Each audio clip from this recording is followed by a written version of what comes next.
Welcome back to Legendary Foods Muscle in the Morning. I'm Dave Palumbo and today is Monday, June 22nd, 2020. And let's find out what's going on in the world of bodybuilding and fitness. For 99.9% of the people on the planet, packing on the quarantine 15 meant getting fat and happy on your couch locked away from the rest of the world. But apparently that 15 took on an entirely different meaning for DeDomenico. Over the weekend I saw two impressive progress photos from the former NPC national champion, who looks like he's heading into his second season on the circuit, ready to make a serious impact.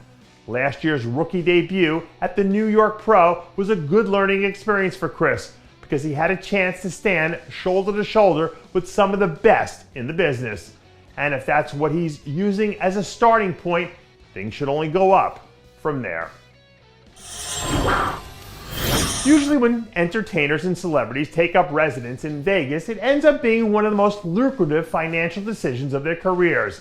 So now that Ashley Kaltwasser's sharing the same neighborhood as the Chris Angels and the Christina Aguileras of the world, I'm sure she wouldn't mind if the same fringe benefits trickled down in her direction as well. Recently, the three-time Bikini Olympia champ announced that she was making the move out to Sin City, which means that this year's Olympia is literally right in her own backyard now. Someone as talented as Ashley doesn't need any competitive advantages. But when you're trying to make history as the only athlete to ever win 4 Bikini Olympia titles, a little nudge in the right direction wouldn't hurt. I read an article about Curtis 50 Cent Jackson once, where he said that he thought patience was the greatest attribute he had as a businessman. So if I'm Jem Nazim, I'm reading that interview line by line and taking notes, because I want to know exactly how to plot my next move. Recently I heard rumors that Jem was gearing up to make a strong run at the second half of the 2020 schedule, with the big hope being that he can secure another Olympia qualification.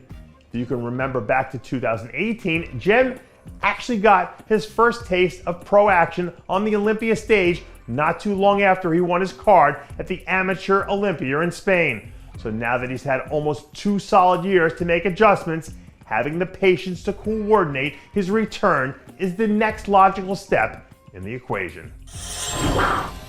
Historian Dan Carlin calls certain moments in history tinderboxes, when you have the right person and the right circumstances combining to form big explosive movements. And since we're still in the middle of one of the weirdest times in bodybuilding history, only time will tell if this ends up being one of those tinderbox situations for Blessing Awodibu.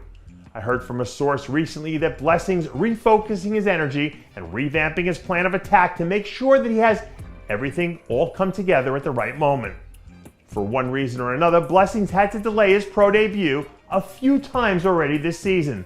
But in the end, if it all turns out well, he could look back on this whole situation as being one of the best things that ever happened to his career.